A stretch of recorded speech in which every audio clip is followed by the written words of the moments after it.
할렐루야. 행복하십니까? 사랑하는 사람한테 혹은 좋아하는 사람한테 고백을 했다가 그 상대방이 좋은 응답을 했을 때, 그래 사귀자라고 했을 때 그 느낌, 그 기쁨, 그 감정을 혹시 기억하시나요? 톡하는 게 굉장히 즐겁고 전화 통화하는 게 너무 즐겁고 잠자는 것이 아까워서 어떻게든 막 전화하려고 했던 그 기쁨과 감정, 이게 정말 오래 갈 것 같지만 그 순간에는 내가 세상의 주인공처럼 보여지고 또 세상에 문제가 아무것도 없이 아름다워 보이지만 사실 그 순간이 지나가면 뜨거웠던 마음도 일상이 되고 설레었던 감정도 일상으로 식어져 버립니다. 그러니까 모든 감정이 다 짧게 끝납니다. 우리가 그토록 바라던 사람의 연락, 혹은 그토록 바랬던 학교에 대한 합격 통지서, 취업 승격, 이런 승진, 혹은 내가 정말 바라고 기대했던 일들이 되어지는 그 순간의 기쁨과 감격이 굉장히 너무 즐겁고 행복하고 만족스럽지만 생각보다 그렇게 오래가지 않습니다. 어떨 때는 집으로 가는 도중에 그 기쁨이 사라지기도 하고 하루 자고 나면 그 기쁨이 사라지곤 합니다. 즉 우리가 느끼는 이 기쁨과 감정이라는 것은 지속되지 않습니다. 늘 짧게 끝납니다. 그래서 우리는 이 짧게 끝나는 기쁨과 감격과 만족을 유지하기 위해서 무언가를 계속 찾아다닙니다. 뭔가를 계속 해야 돼요. 내가 기쁨을 누릴 수 있고 만족을 누릴 수 있는 것을 계속해서 뭔가를 만들어냅니다. 그런데 우리가 무언가를 행해서 그것으로 오는 기쁨을 느낀다 할지라도 그 기쁨이 오래가지 않습니다. 그럼 과연 왜 이렇게 인간이 느끼는 기쁨은 짧게 끝날까? 왜 이렇게 우리들의 감격, 만족, 기쁨이 이렇게 단순하게 짧게 끝나는 것일까? 우리는 인간이 해결할 수 없는, 우리들의 힘으로 할 수 없는 이 기쁨, 만족, 감사에 대한 문제를 오늘 사무엘하 6장을 통해서 생각을 해보고자 합니다. 블레셋과의 전쟁에서 대승을 이룬 이 다윗은 마음의 감격과 기쁨이 일어났습니다. 그래서 가장 먼저 했던 일이 이 다윗이 갖고 싶었던, 그러니까 이스라엘의 정체성이자 종교적 상징이자 하나님의 임재를 상징했던 이 다윗의 이 하나님의 언약궤를 예루살렘으로 가져오고 싶었어요. 그런데 이 하나님의 언약궤를 가져오기 위해서 내가 뭐를 해야 될까? 그래서 군사들을 불러모읍니다. 그리고 수레를 만들고, 그리고 우사와 아효라는 사람을 통해서 이 하나님의 언약궤를 끌고 오게 합니다. 그래서 사람들이 이제 행렬을 하고 군사들이 그것을 지키고, 그리고 우사와 아효가 수레를 끌고, 아효는 악기를 부르면서 이제 하나님의 언약궤, 20년 동안 우리가 가져올 수 없었던 그 하나님의 언약궤를, 이스라엘의 정체성이자 하나님의 상징을 그렇게 이 예루살렘으로 이렇게 가져오는 그 광경이 다윗에게는 너무도 원했던 것입니다. 그래서 다윗이 하나님의 언약궤를 이동시킵니다. 이스라엘 백성들이 얼마나 기뻤겠습니까? 20년 동안 잃어버렸던 우리들의 신앙의 정체성을 다윗이 왕이 된 이후에 우리가 다시 우리의 품으로 갖고 올 수 있다는 것 자체가 굉장히 큰 기쁨이었습니다. 사람들이 소고치고 악기치며 노래 부르며 환호성을 질렀습니다. 다윗도 너무도 기뻤습니다. 그런데 너무도 잘 가고 있는 이 수레가 갑자기 나곤의 타작마당에 이르자 갑자기 수레가 소들이 발작을 하기 시작합니다. 막 이렇게 그날이 엄청 더웠던 것도 아니고 그날 그 나곤의 타작마당이 굉장히 지나기 힘든 길도 아니었는데 갑자기 소들이 날뛰기 시작합니다. 그러니까 이 하나님의 언약궤의 수레를 끌고 가더니 우사가 보니까 하나님의 언약궤가 막 들썩이기 시작하는 거예요. 이렇게 되면 떨어질 것 같은데 이게 언약궤가 툭 하고 떨어질 것 같으니까 우사가 손으로 탁 잡습니다. 그것을 보는 사람들이 마음이 어땠겠어요? 다행이다. 야, 이거 떨어져서 큰일 날 뻔했는데. 야, 진짜 다행이야. 하나님 언약궤를 떨어지지 않은 게 얼마나 다행이야. 정말 잘했어. 정말 다행이야. 라고 하고 있는 그 순간 우사가 그 자리에서 죽습니다. 분위기가 싸해졌습니다. 이게 무슨 일이야? 특히나 하나님의 언약궤가 땅에 떨어지는 것을 방지한, 막았던 그 우사가 오히려 잘한 일 아니야? 책임감 있게 행동한 거 아니야? 그게 떨어졌으면 더 큰 문제 일으키는 게 아니야? 라고 생각했던 그 사람들의 관점에서는 받아들일 수 없는 상황이었어요. 특히나 이 모든 것을 주도하고 있던 다윗에게는 너무나 큰 충격이었어요. 내가 뭘 잘못한 건가? 나는 하나님의 언약궤를 이스라엘이 살아가고 있는 이 예루살렘의 이 수도의 다윗성에 안착함으로 말미암아 하나님이 우리의 하나님 되신다, 우리의 주권자이시다라는 것을 보여주고 싶었는데 이게 도대체 무슨 일이야? 두려워지기 시작합니다. 그래서 하나님의 언약궤를 이 예루살렘으로 가져오는 것을 포기하고 두려워서 야 그냥 저 가드 사람 오베데돔 집에 두자 하고 거기다 방치시켜요. 그 오베데돔은 갑자기 하나님의 언약궤를 떠안게 된 거죠. 아마 다윗은 생각했을 거예요. 아, 하나님께서 진노하셨어. 하나님께서 나의 행동을, 우리들의 행동을 불편해하셔서 이 재앙을 내리신 거야. 그러면 이 가드 사람 오베데돔 집에도 뭔가 문제가 있어야 되는데 조용한 거예요. 석 달이 지납니다. 근데 다윗에게 어떤 얘기가 들려요? 하나님께서 오베데돔의 집에 복을 더하사 그가 하는 모든 일이 형통케 되어집니다. 이 소식을 전해들은 다윗이 이거 뭐야? 내가 생각했던 상황이랑 전혀 다르네? 그러면 하나님의 언약궤를 내가 다시 예루살렘으로 가져와도 되지 않을까? 라고 생각합니다. 이제 이전과는 좀 다르게 하나님의 언약궤를 굉장히 조심스럽게 이동합니다. 걸음을 떼면서 하나님께 살진 송아지를 잡아서 제사를 드리고 아무 일 없으니까 다시 걸음을 이동하면서 조금씩 예루살렘으로 가까워질수록 사람들의 마음이 걱정과 두려움과 불안함에서 기대와 감사와 찬양으로 바뀌기 시작합니다. 얼마나 신났겠습니까? 얼마나 즐거웠겠습니까? 다윗이 이제 됐구나, 하나님께서 우리를 허락하셨구나라는 그 기쁨에 막 춤을 추기 시작합니다. 막 춤을 추기 시작하니까 사람들도 같이 춤을 췄겠죠. 그런데 이 옷을 입은 다윗의 옷이 벗겨질 정도로 막 춤을 춘 거예요. 너무 기뻐서. 그런데 그 모습을 미갈이 봅니다. 그래서 다윗이 집에 들어왔을 때 미갈이 바가지를 가요. 당신 왕이라는 사람이 도대체 뭐하는 짓이야?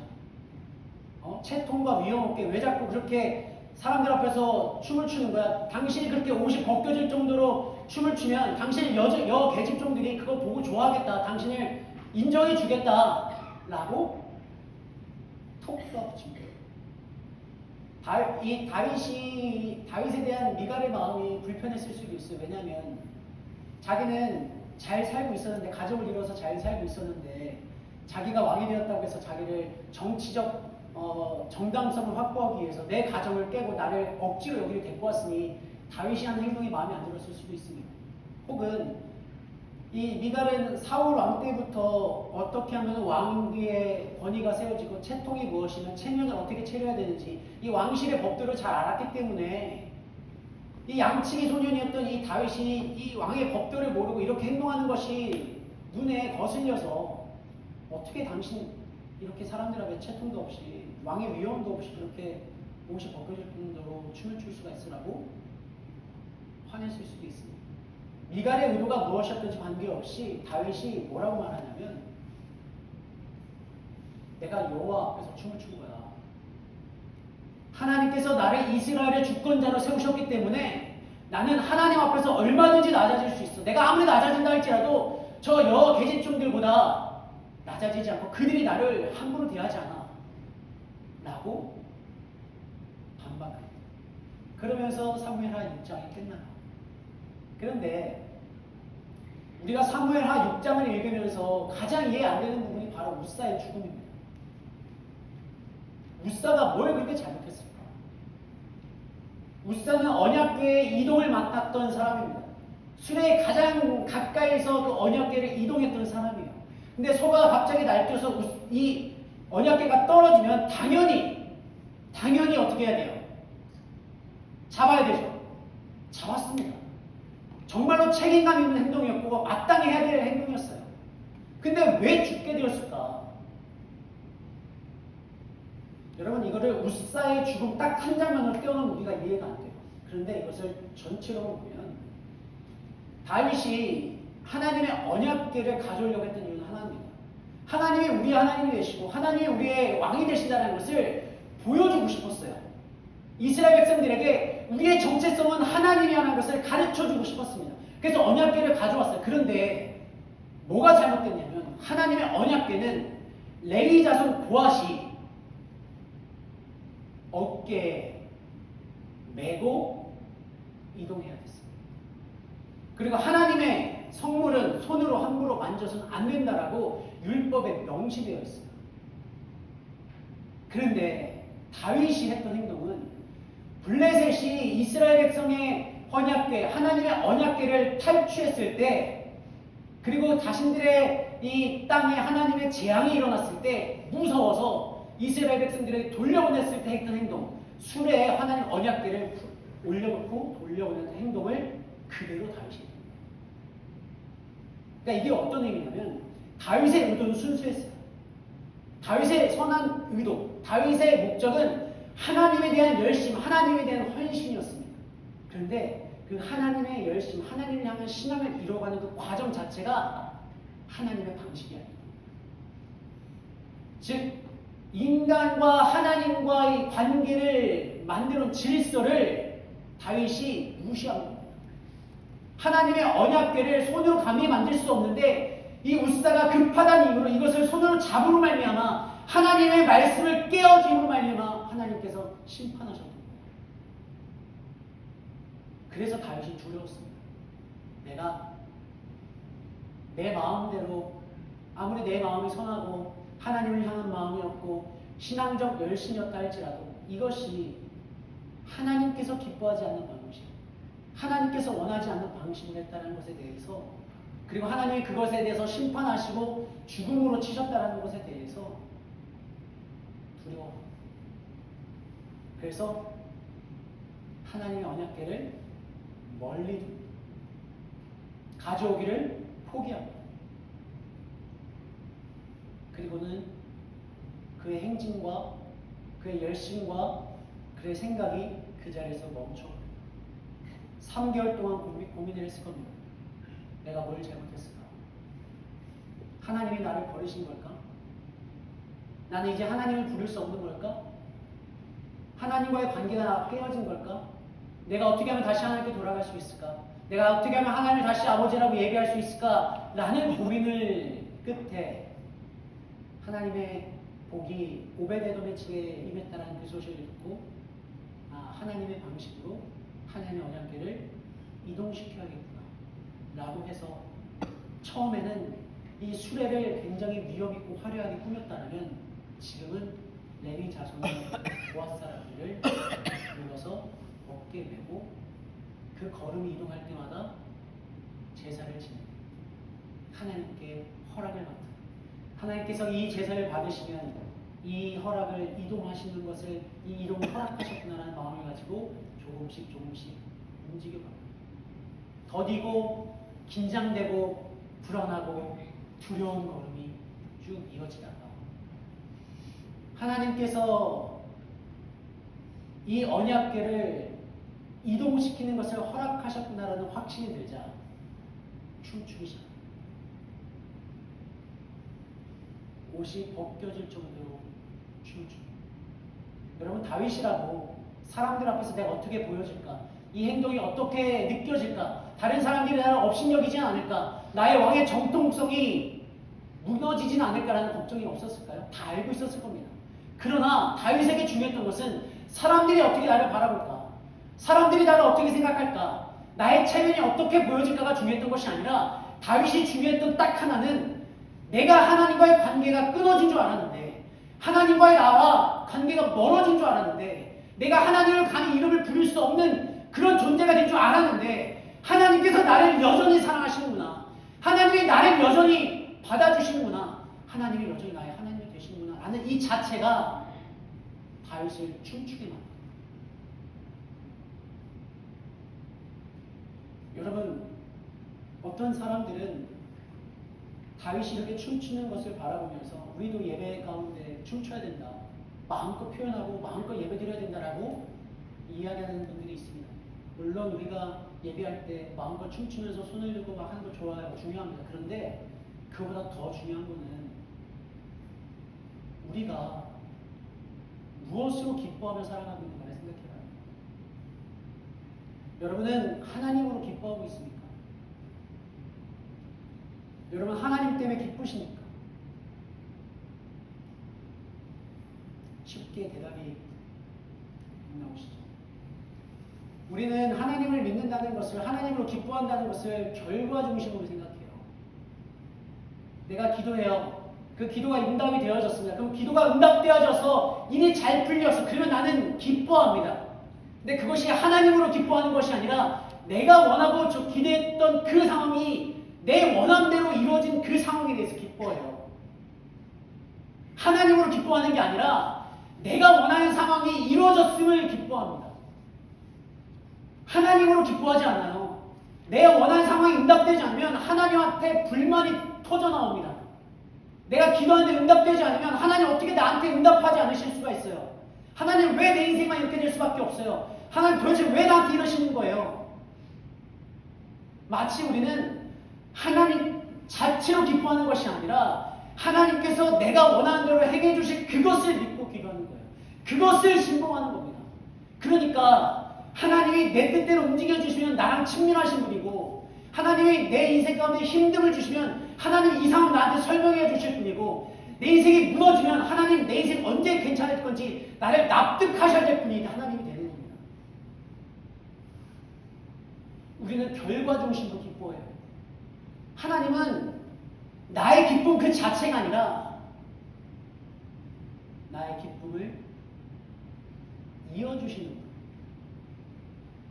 으로 기뻐하게 되는 거죠. 그러니까 오래 신앙생활을 해도, 오래 교회를 다녀도 감흥이 없습니다. 기쁘지가 않아요. 은혜 받았습니다. 은혜입니다. 하나님의 은혜라고 말은 합니다. 그런데 그 은혜라는 그 기준이 뭐냐면, 아 오늘 설교 말씀 좋았어. 아 오늘 내가 듣고 싶은 말씀이었어. 오늘 설교 괜찮았어. 들을만했어. 이게 은혜 같아요. 여러분 은혜는 이렇게 가볍지 않습니다. 우리가 하나님으로 정말 기뻐해야 돼요. 그럼 하나님으로 기뻐한다는 게 뭘까요? 하나님으로 기뻐한다는 게 뭘까요? 다윗이 왜 기뻐했습니까? 다윗은 철저하게 하나님 앞에서 내가 하나님을 예배할 수 없는 존재구나, 내가 하나님 앞에서 죄를 지었구나, 내가 하나님 앞에 나아갈 수 없는 존재구나 라고 생각을 해서 하나님을 두려워했어요. 하나님을 멀리 뒀습니다. 하나님을 가까이 하려고 하지 않았습니다. 회피했어요.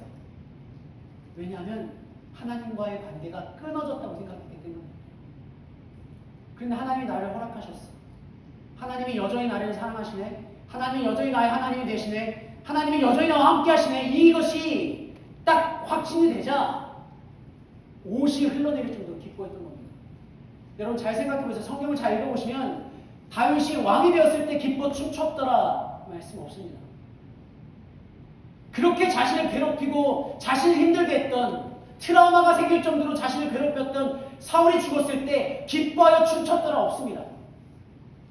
자신을 그렇게 괴롭히는 원수였던 블레셋을 대승했을 때 다윗이 기뻐하여 춤췄더라 없습니다.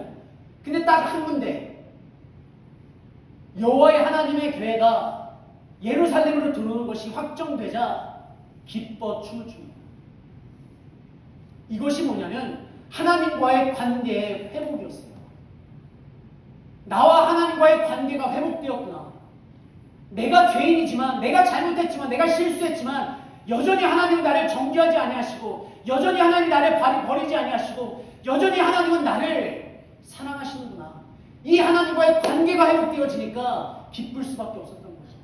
성취로부터 오는 기쁨이 아니라, 결과로부터 오는 기쁨이 아니라 하나님과의 관계로부터 오는 기쁨이 다윗을 춤추게 합니다. 사랑하는 여러분, 하나님은 기쁘십니까? 여러분 정말 하나님으로 기쁘십니까? 여러분, 하나님으로 기쁘다는 것은 감정의 문제가 아닙니다. 우리는 하나님으로 기쁘다는 것을 가끔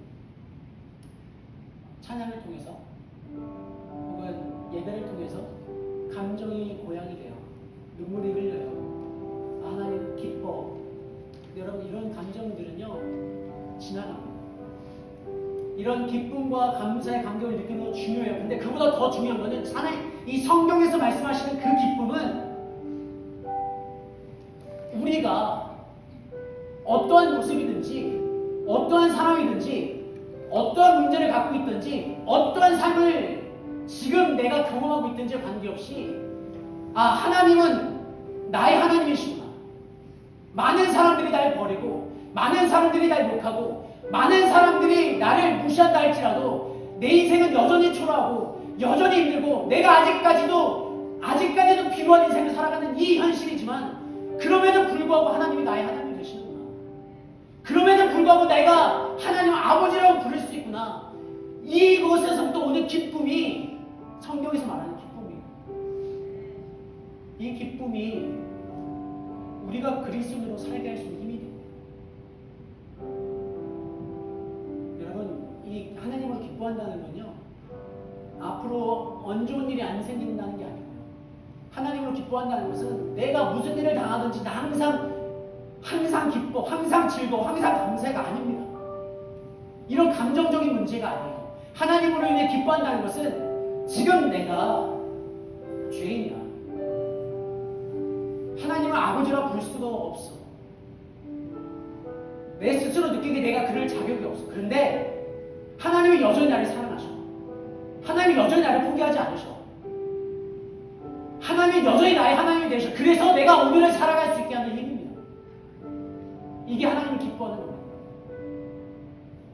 어떻게 우리가 이 세상을 살아가면서 안 좋은 일이 없을 수 있고 어떻게 항상 기쁠 수 있겠습니까? 그런데 정말 하나님을 기뻐하는 사람은 이 세상의 다른 곳으로 자신을 증명하려 하지 않습니다. 이 세상의 성취나 이 세상의 결과로 자신이 살아갈 수 있는 힘과 이유를, 소망을 만들려 하지 않습니다. 오직 하나님을 기뻐하는 사람은 하나님이 나와 함께 하시는 것만으로 오늘을 버티게 해요. 오늘을 살아내게 합니다. 여러분 정말 하나님을 기뻤으면 좋겠습니다.